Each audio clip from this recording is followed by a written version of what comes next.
Hi friends, good evening. நான் ஊருக்கு வந்திருக்கேன். நாளைக்கு என்னோடய டாக்டரோட ஃபஸ்ட்டு பர்த்டே. ஸோ இந்த ரீச் பயணம் தொடரும். நாளையிலேருந்து லைனிலேருந்தே கூட ஸ்டார்ட் பண்ணலான்னு பார்க்குறேன். ஆக்சுவலி நேற்றுக்கே ஊருக்கு வந்துட்டேன். நான் ரீல்ஸ் போடுறது என் ஒய்ஃபுக்கு பிடிக்காது. ஸோ அவள் எனக்கு பிடிக்கல, நீங்கள் ரீல்ஸ் போடுறது அப்படின்னு சொல்கிறான். பட் ஆனால் அதுவும் மனசு நான் ஒன்றும் உடனே போகல. பட் அவன் சொல்லிட்டு போகிறான் அப்படின்னு சொல்லிட்டு நான் என்னோடய கான்ஃபிடென்ஸில் ஏதோ அச்சீவ் பண்ணணும் அப்படின்னு சொல்லிட்டு ரீச் போட்டுட்ருக்கேன். ஸோ கண்டிப்பாக நீங்கள் எல்லோரும் எனக்கு சப்போர்ட் பண்ணணும். Subscribers and followers and audience எல்லோரும் நீங்கள் சப்போர்ட் பண்ணணும். நீங்கள் எல்லாம் சப்போர்ட் பண்ணால் தான் என்னால் அச்சீவ் பண்ண முடியும்.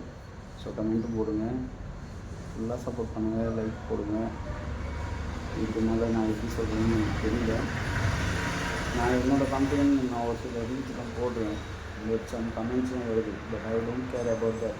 பிகாஸ் நான் உண்மையாக கரெக்டாக நான் பண்ணிகிட்ருக்கேன். ஆக்சுவலி சொல்ல வேண்டியது இவ்வளோ தான் விஷயம்.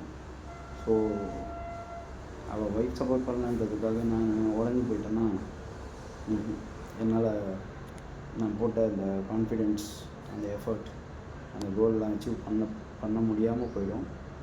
ஸோ உங்களுக்கு யாராவது அந்த மாதிரி நெகட்டிவ் திங், இல்லை நீங்கள் இது பண்ணாதீங்க, பிடிக்கல, எனக்கு அது பண்ணது பிடிக்கல அப்படின்லாம் சொன்னால் தயவு செஞ்சு கேட்காதீங்க. உங்கள் மனசுக்கு என்ன பிடிச்சிருக்கோ நீங்கள் அதை செஞ்சுட்டு போயிட்டே இருங்க. கண்டிப்பாக கடவுள் இருப்பார். எல்லோரும் சப்போர்ட் பண்ணுவாங்க. என்னையும் கூட சேர்த்து தான் நான் சொல்கிறேன். So always be supporting. Subscribe my channel and followers. லைக்கும் போடுங்க, ஷேர் பண்ணுங்கள். Thank you all. Bye bye.